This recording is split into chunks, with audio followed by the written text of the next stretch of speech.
Sebelum melanjutkan, jangan lupa subscribe dulu. Terima kasih.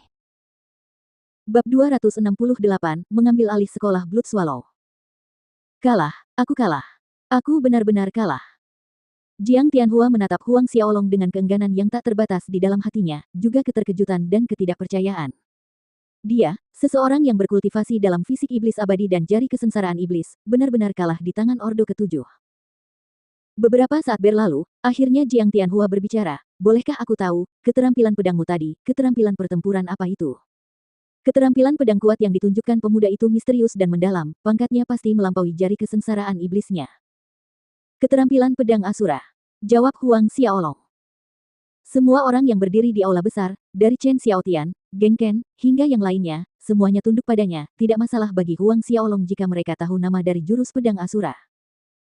Keterampilan pedang Asura, Jiang Tianhua mengulang nama itu dalam hati, tetapi ini adalah pertama kalinya mendengar nama ini, keterampilan pedang Asura. Baiklah, karena aku sudah kalah, aku akan menyerah padamu. Jiang Tianhua menatap ke langit, sambil mendesah.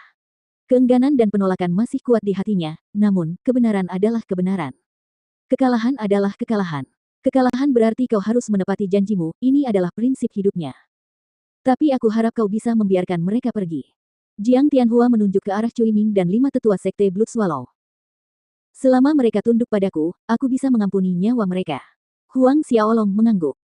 Dia tidak punya dendam dengan Cui Ming atau yang lainnya, bukan berarti dia harus membunuh mereka, tetapi sekali lagi, itu berdasarkan syarat bahwa Cui Ming dan 5 tetua tunduk padanya.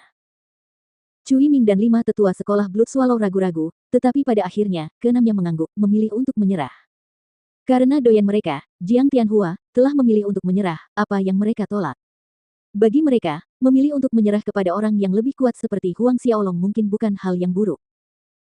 Selanjutnya, Huang Xiaolong memerintahkan Jiang Tianhua, Cui Ming, dan kelima tetua untuk melepaskan penghalang di lautan jiwa mereka agar Jiang Tianhua bisa memberi cap jiwa pada mereka. Tanda jiwa. Mendengar bahwa Huang Xiaolong ingin memberi cap pada jiwa mereka, Jiang Tianhua dan 6 orang lainnya menunjukkan ekspresi yang sama seperti Chen Xiaotian dan setiap tetua di Sekte Penyihir Langit, mereka sangat terkejut. Namun, seperti pendahulu mereka, ketujuh orang itu melepaskan lautan jiwa mereka, yang memungkinkan Huang Xiaolong untuk memberi tanda pada mereka satu persatu. Huang Xiaolong diam-diam bernapas lega saat semuanya selesai, dengan Jiang Tianhua, Cui Ming, dan yang lainnya menyerah, itu berarti lebih dari setengah pekerjaan telah selesai. Sekarang dia telah menguasai sekolah Blood Swallow. Dengan Sekte Sky Magi dan sekolah Blood Swallow di bawah kendalinya, entitas yang tersisa adalah Sekte 9 Iblis. Pada titik ini, Sekte 9 Iblis tidak lagi menjadi penghalang besar dalam rencananya untuk mengambil alih seluruh kota Iblis Hitam. Belum lagi, Huang Xiaolong telah mengendalikan setengah dari tetua Sekte 9 Iblis. Singkatnya, dia memiliki lebih dari setengah kekuatan dan kekuasaan kota Iblis Hitam. Sambil memberi instruksi pada Jiang Tianhua dan Chen Xiaotian dengan beberapa tugas, yang terpenting adalah mengawasi pergerakan Sekte 9 Iblis, dia menyuruh Jiang Tianhua, Chen Xiaotian, dan yang lainnya pergi. Adapun Sekte 9 Iblis, tidak ada yang terburu-buru untuk segera menguasai, terlebih lagi, Huang Xiaolong juga perlu mengendalikan beberapa tetua sekolah Blood Swallow. Setelah Jiang Tianhua, Chen Xiaotian, dan yang lainnya pergi, Huang Xiaolong memasuki kuil sumi. Dengan meminum setetes eliksir Buddha geosentris, ia memulai seni sumi ilahi untuk memulihkan kekuatan spiritualnya yang habis. Sehari kemudian, Huang Xiaolong telah kembali ke bentuk puncaknya. Setelah maju ke tingkat kedua dalam seni boneka kuno, masa pemulihan Huang Xiaolong telah berkurang beberapa kali lipat. Ketika Huang Xiaolong bertarung dengan Jiang Tianhua, dari awal hingga akhir, dia tidak menggunakan serangan spiritual mata neraka, apalagi seni Dewa Sumi. Sebenarnya, Huang Xiaolong telah memutuskan bahwa di depan orang lain dia akan mencoba untuk tidak menggunakan seni Dewa Sumi, jika memungkinkan. Seni Sumi ilahi digembar-gemborkan sebagai keterampilan pertempuran nomor 1 di dunia roh bela diri. Jika berita itu bocor, Huang Xiaolong akan kesulitan melindungi dirinya sendiri bahkan jika dia segera menembus alam Sein awal. Dengan cara yang sama tenangnya, 5 hari datang dan berlalu. Dalam kurun waktu 5 hari ini, Huang Xiaolong telah mencap para tetua sekolah Blood Swallow yang tersisa, dan sepenuhnya memegang kendali atas Sekte Penyihir Langit dan sekolah Blood Swallow di tangannya.